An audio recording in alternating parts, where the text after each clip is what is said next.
Hello everyone, and thank you so much for being here. One of our greatest resources is our time, and I am so grateful that you have chosen to spend part of your time here with me. And I promise to do my very best to make it worth your while. To get started today, what I'd like you to do is take anything that is in your hands and go ahead and put it to the side. And go ahead and take your feet and put them flat on the floor. And go ahead and take your hands and put them flat on your knees. Close your eyes. And take a nice deep breath in for me, please. And exhale. And go ahead and take a nice deep breath in for me, please. And exhale. Go ahead and keep your eyes closed. Imagine if every moment of your life was recorded. Everything you did, everything you said, all the places that you went, all the ways in which you spent your time. And towards the end of your life, a museum was built to honor you. Only your museum would show your life exactly how you lived it. So if 80% of your time was spent at a job that you didn't enjoy, or on activities that you didn't like, then 80% of your museum would be dedicated towards that. There would be pictures, videos, kiosks, all showing you spending your time on these things that didn't bring you joy. If you love spending time with your family or your friends or pursuing some particular passion or hobby, but for whatever reason you only spent 2% of your time on those loves, then no matter how much you wished it to be different, only 2% of your museum would be dedicated towards that. Maybe just a few pictures near the exit door. Imagine what it would be like to walk your museum. What would you see? How would you feel? Now imagine if heaven or the afterlife, or however you perceive this whole experience to work, actually consists of you being the tour guide for your own museum for all of eternity. Excellent. Take a nice deep breath in for me, please. And exhale. Go ahead and open your eyes. Shake your arms out a little. Ladies and gentlemen, if at any time in the future you feel yourself stressed or overwhelmed, I encourage you to take a few minutes and go into a quiet space and spend a little quality time in your museum. It is one of the most amazing ways to center yourself, and it is incredibly useful for something like, which way should I go on a particular decision? Because when you enter that space and you think to myself, if I go left, what would that look like in the museum of my life? If I go right on that path, what would that look like? And it'll provide you with amazing guidance, I promise you, for the rest of your life. Now, I have found the way to create an amazing museum. A museum that you would be proud to walk not just today, not just tomorrow, but literally for all of eternity, is by focusing on something called your Big Five for life. At the age of 33, I did something that most people said was crazy. I left behind a very lucrative career, sold almost everything I owned, and went to go backpack around the world for a year on $40 a day with my wife. And it was something that I'd dreamed about, something that I'd wanted to do, and it was absolutely a life-changing experience. And one of the most powerful places during that adventure was Africa. And when you go to Africa, everyone talks about something called the African Big Five. And it's the 5 specific animals that people want to see on safari. And they gauge the success of their safari experience based on how many of these 5 they see. So if they see 2 of the African Big Five, it's like, pretty good. 4 of the African Big Five, better. And if they see all 5 of the African Big Five, nirvana, right? This is exactly what I came to Africa for. Well, coming out of that experience, I had a pretty major epiphany. And I thought to myself, what if we were to look at our lives that way? What if we were to articulate the 5 things that we most want to do, see, or experience in our lifetime before we die? The 5 things so powerful that if we were to do, see, or experience them, that on our deathbed in the last moments of our time, we could look back over our life and we could say, you know what? No matter what else I did or I didn't get to, I got to those things, and therefore my life was a success by my own definition of success. And what if we were to align our resources on those? Our time, our energy, our thoughts, our financial resources, all aligned to helping us live the life that we want to live. Now, your Big Five for life can be short-term in nature. Maybe you say, I want to watch the sunset over the Serengeti just one time. Or they could be longer term in nature. You may say, I want to have a loving relationship with the people that matter most to me. The choice is entirely yours. Since we have a limited time together today, I would like to share with you 5 guiding concepts to help you fill your museum with amazing moments as you live your Big 5 for life. Item number 1, it's who, not how. So many times in life when we know where we're at in our existence and where we want to go to, the question that pops up in our mind is, well, how do I get there? And the problem with this is that question how is full of learning curves and barriers and obstacles. And every one of those is like a mountain. But we say to ourselves, no, this is something so important to me, right? I'm willing to invest the time, invest the energy. And we get to the top of that first mountain and we look out and we see another mountain. And we say, no, but this is something so important to me. So we invest more time, we invest more energy. We get to the top of that second mountain. We look out and we see another mountain. And by the time most people get to the third mountain, they give up. They have succumbed. Because the question to ask is not how. The question to ask, my friends, is who. I guarantee you that no matter what is on your Big 5 for Life list, someone at some point in the history of the planet has already done, seen, or experienced what you want to do, see, or experience. The trick is to use the power of the technologies that we have at our disposal. Find these who's, learn everything you can about them, and then imitate it. That single small adjustment in the way that you do things will change your life in incredible ways.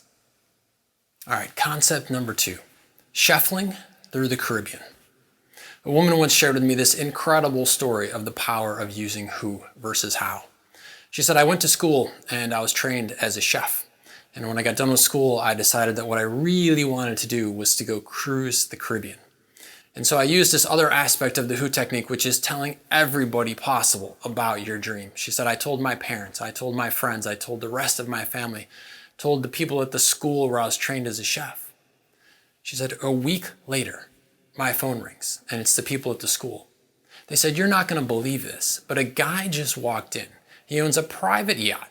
He and his wife are going to go cruise the Caribbean, and they're looking to hire a personal chef, and we thought of you. I said, well, what happened? She said, well, I got the call. I did the interview, which consisted of making a bunch of meals. They loved it, and I got hired. I said, well, what was it like? I said, what did you do exactly? She said, well, as the chef, I was responsible for making the meals. I said, all the meals? She said, no, there's lots of islands in the Caribbean. She said, a lot of times they would stop, so I just had to make it when they weren't doing that stuff. I said, well, what about serving the food? Was that your job? She said, oh, no. She said, they had a person aboard the yacht that was responsible for that. So what about cleaning up, doing the dishes, that kind of thing? She said, oh, no. They had a person aboard the yacht who was responsible for that. I said, how about buying your groceries? She said, well, I like to do that as a chef, but if I didn't feel like doing it, they had a person who would take care of that. I said, where did you stay? She said, oh, I had my own private stateroom aboard the yacht. And then I'll never forget, she looked right at me and she said, oh, and I got paid a lot of money for this too. And I asked her, I said, how long did you do this for? She said, 18 months. I said, why did you quit? She said, I got bored of cruising the Caribbean. Now, how many of you would like to get bored of being paid to cruise the Caribbean as you are fulfilling one of your major life dreams? That, my friends, is a Big 5 for Life type of problem. All right, concept number 3, the power of selflessish. And if you can embrace this concept, this paradigm shift, I promise you, it will change your life in unbelievable ways. And I can say that with such certainty because it has absolutely 100% changed my life. A while back, I'm standing on a stage talking to over 1,000 teachers. And I asked them a question. I said, how many of you have an easier time giving help than receiving help? And almost every hand goes up, which is not entirely unexpected because I find that people with the biggest hearts have this issue. And teachers, I find, have some of the biggest hearts, the great teachers. So I said something to them, which gave me a very high chance of being the only person in recent history to be thrown off the stage by an angry mob of teachers. I said, why are you being so selfish? And because I realized my imminent demise was leaning upon me, I better follow that up with another question. So I said, wait, why actually do you help people?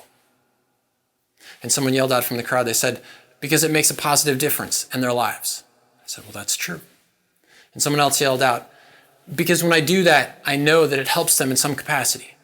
And that's totally true too. But then one young lady in the front raised her hand. So of course I called on her. And she said, I help people because it makes me feel good. And that right there is the crux of it. We help people because it makes us feel good. And therefore, when we don't allow them to help us, we are denying them the opportunity to feel good. And that's selfish. And here's the thing. People love to help, but they really love to help on the big things. And there is nothing bigger than you articulating the things that you most want to do, see, or experience in your life. So do yourself a favor. If you've struggled with this, allow people to help you. Let them be happy. Don't be selfish. Concept number 4. Things we love come to an end. My father is 79 years old, and he's been suffering from Parkinson's disease for many, many years now. And unfortunately, the symptoms of that, he has trouble with his balance, he has trouble with his vision, he has trouble remembering things at times. And ever since he's a little kid, he's always loved to fish, and he loved it as an adult too.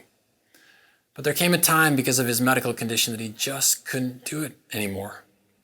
And in our everyday lives, it's not like being a celebrity athlete. A celebrity athlete, they retire and they get the whole unbelievable tour, right? Every stadium, there's videos showing their highlights and the rest of that. And they have this fantastic experience of celebrating each step of their retirement. But life isn't quite like that. We don't get the countdown. My dad didn't get to know that he had 10 trips left, and then 5, and then 4, and then 3, and then 1. And I think the main takeaway from that for us is to just try and appreciate a little extra bit things as we're going through them. And I'm not saying we take this to the extreme, right? It's not like I'm eating a grape. This may be the last grape I ever eat, and I'm chewing on the grape for the 7th time. This might be the last 7th chew of a grape ever. Okay, right? That would be over the top.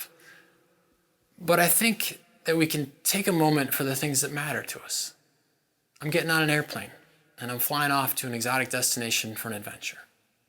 I'm heading off to a restaurant that I love to have one of my favorite meals. Or I'm seeing a friend of mine and I know that I'm going to give them a giant hug, the kind of hug that lets them know you matter to me. Because I think that if we do that and we do it well, then no matter when the end comes, we'll know that during the course of our life, we're 100% full in. All right, concept number 5. Amazon doesn't deliver this. Statistically speaking, the average life is approximately 28,900 days. If you take your age, multiply by 365, and subtract from 28,900, statistically, that's about how many days you have left. And if we're not careful, a day becomes a week becomes a month becomes a year, and if nothing has changed for us, then we end up doing the same thing next year that we just did last year. So many times when I talk about the kind of things we've been talking about today, people say to me, well, John, as soon as I get more free time, then I'm going to go do and insert the dream of choice. We have this perception like we're going to open our door someday, look down before we head out to the car, and there's this box waiting there. Honey, great news. Amazon delivered the free time. Now we can finally go do those things that we've always wanted to do. And while that would be awesome, if that's the way that it actually worked, we know that it's not. We get the free time. We get to live the life we want by consciously looking at our calendar, consciously looking at our life, and crossing off the things that are not what matter to us most, and substituting in the things that do. Ladies and gentlemen, our time here is winding to a close, and I want to leave you with one final thought. I believe that everyone has genius within them. Everyone has something special to offer. And when we allow ourselves to be our most authentic, that is when we let that genius out. And in the process of doing that, not only we get to live a spectacular life, but we also do one of the most important things possible. We inspire others to let their genius come forth. And maybe, just maybe, that is the purpose of this little game called life. Thank you so much for spending part of your life here with me today. Thank you.